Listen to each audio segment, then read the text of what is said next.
সমস্ত সনাতনী হিন্দুদের এক ছাতার তলায় আসার বার্তা মিঠুন চক্রবর্তী আসানসোলের কুলটিতে। আসানসোল জেলা সাংগঠনিক বিজেপির তরফে আজ বিকাল 4টায় আসানসোলের কুলটিতে এক জনসভার আয়োজন করা হয়।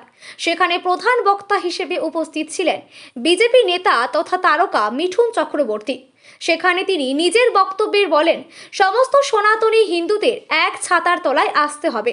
তাছাড়া তিনি তৃণমূল কংগ্রেসের হিন্দু যুবকদের উদ্দেশ্যে বলেন, যাদের বিবেক রয়েছে তারাও সনাতনীর এক ছাতার তলায় আসুন। আজকের এই জনসভায় মিঠুন চক্রবর্তী ছাড়াও উপস্থিত ছিলেন আসানসোল দক্ষিণের বিধায়িকা অগ্নিমিত্রা পাল, কুলটির বিধায়ক ডক্টর অজয় পোদ্দার, বিজেপি নেতা কৃষ্ণা প্রসাদ সহ অনেকেই।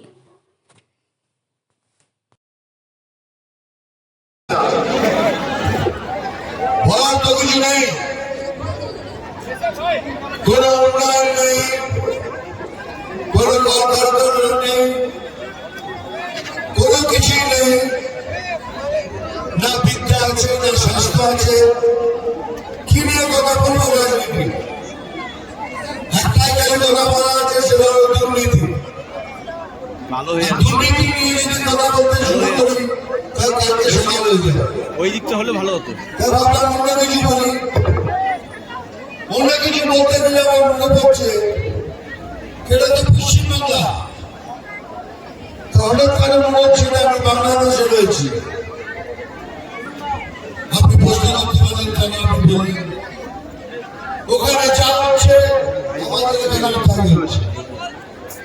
ওখানে হারমোনিয়াম ঝিলিয়ে নিচ্ছে, এখানে একটা ছোট্ট মেয়ে মায়ের গান দিয়েছে, তাকে ধমকি দেওয়া হচ্ছে বলে তুমি মায়ের গান গাইতে পারবে না। যতগুলো ধর্মীয় বই আছে, যতগুলো ধর্মীয় কিতাব আছে, খুলে দেখো যাতে লেখা আছে মায়ের পায়ের তলায় স্বর্গ, মাকে পায়ের তলায় জান্নাতে।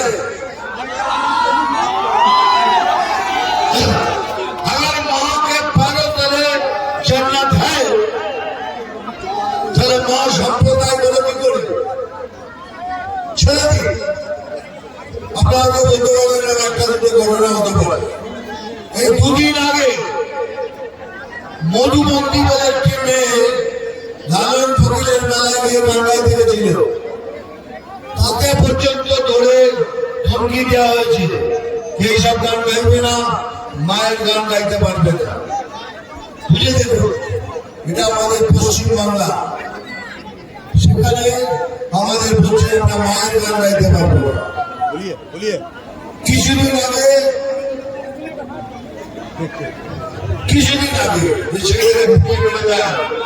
হিন্দু জাগরণ মঞ্চ থেকে একটা প্রতিবাদ করা হয়েছিল, তাতে পুলিশের লাঠি চার্জ করে তরুণীকে আহত করেছে, 18 জনকে গ্রেপ্তার করেছে, তার মধ্যে 7 জন মহিলা ছিল। তাহলে আমরা প্রতিবাদও করতে পারবো না? আমাদের হিন্দুদের উপর যদি আঘাত হবে তার পিছনে প্রতিবাদও করতে পারবো না? না, আপনি পারবেন না।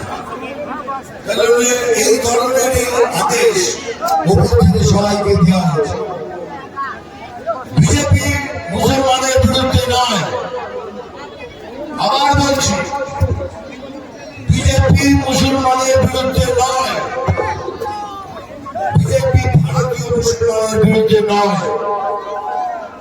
কিন্তু বিজেপি যারা ভারত থেকে ভারতের ক্ষতি করে, ক্ষতি ভাবে, সেই সব মুসলমানের বিরুদ্ধে।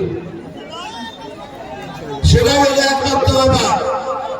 আর তাদের দিয়ে আমাদের সরকার তাদের ভরসা দিচ্ছে, তাদের দিয়ে পুরস্কার দিচ্ছে, তাদের দিয়ে সব কাজ করাচ্ছে।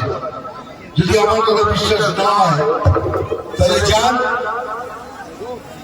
কিছুদিন আগে হুমায়ুন কবির সাহেব বলেছিলেন যে আমরা 70% মুসলমান, 30% বাঙালি আছি। আমি 30% হিন্দুদের কেটে ভাগীরথী জলে ভাসিয়ে দেব। তার উত্তরে আমি বলেছিলাম, আমি ভেবেছিলাম চিফ মিনিস্টার কিছু বলবেন, যেসব কথা বলতে নেই, কিন্তু কিছু বলবেন। আমি বলেছিলাম, কিন্তু আজকে দেখুন এই কালকে অথবা পরশু দিনে এবিপি আনন্দ দেখুন, সেখানে সুমন দা বলছেন যে হুমায়ুন দা আপনি যেসব কথা বলছেন সেগুলো সাংঘাতিক মারাত্মক। 70% মুসলমান 30% মুসলমানকে কেটে ভাগনাদির জলে ভাসিয়ে দেবে। তার উত্তরে হুমায়ুন দা কি বলেছেন জানেন? উনি বলেছেন এসব আমাকে নেত্রী বলেছে বলতে। ভাবতে পারেন? এটা বলেছে যদি বিশ্বাস না হয় এবিপি আনন্দে সুমনের কথোপকথন শুনুন, সেখানে শুনতে পাবেন। কিন্তু একটা কথা বলে রাখি, এখন সময় এসছে, এটা আমাদের বাংলা, এই বাংলাতে আমাদেরই থাকতে হবে।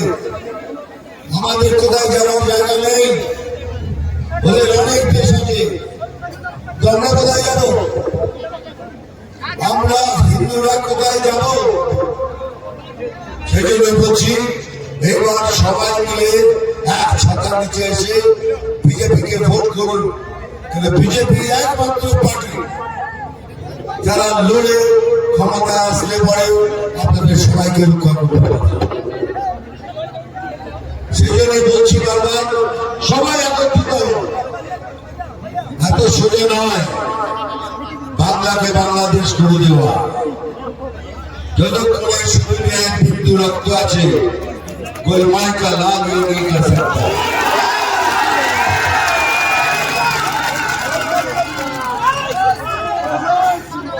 আমার মতো অনেকেই আছে যে কথাটা জলদি বলতে পারে। যে আপনি কাশ্মীর ফাইলস বিচারটা দেখিয়ে ওখানে কি হয়েছে? কাশ্মীরে হিন্দুদের, হিন্দু ব্রাহ্মণদের ওখান থেকে তাড়িয়ে দেওয়া হয়েছে। ওখান থেকে তাড়িয়ে দেওয়া হয়েছে। কাল যদি সেই ঘটনা আমাদের সাথে হয় তাহলে আমরা কোথায় যাব? কোথায় যাব? আমরা সব জায়গায় দাঁড়াদাঁড়ি চলছি। এই জন্য বলছি, আবার বলছি, সবাই একসাথে হয়ে লড়বেন, একটা ভোটও যেন দিতে না পড়ে। আমি তাকে দীপ্তরতাকে বলছি, আমাদের প্রেসিডেন্টকে লড়ুন, আমরা 7টা থেকে 7টা সিটি পাবো।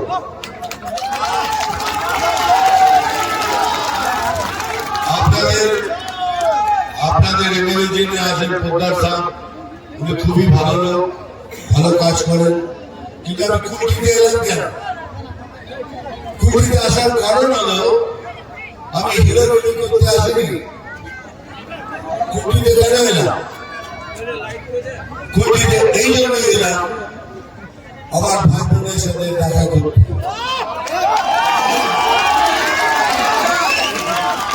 আপনি আমার ভাই বোন বন্ধু, আমি তাদের তো দেখা করতে পারি। দেখা করে কথাগুলো বলতে এলাম, বারবার করে বলছি, আবার বলছি,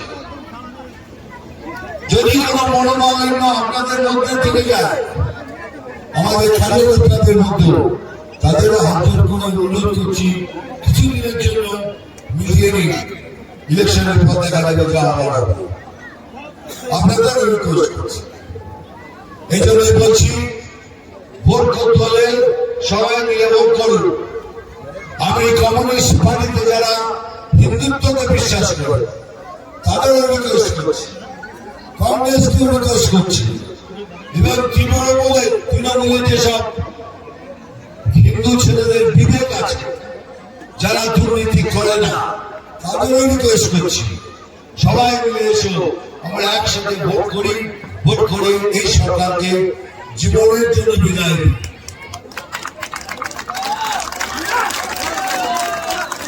এই যে 1000 টাকা লক্ষ্মী ভান্ডার,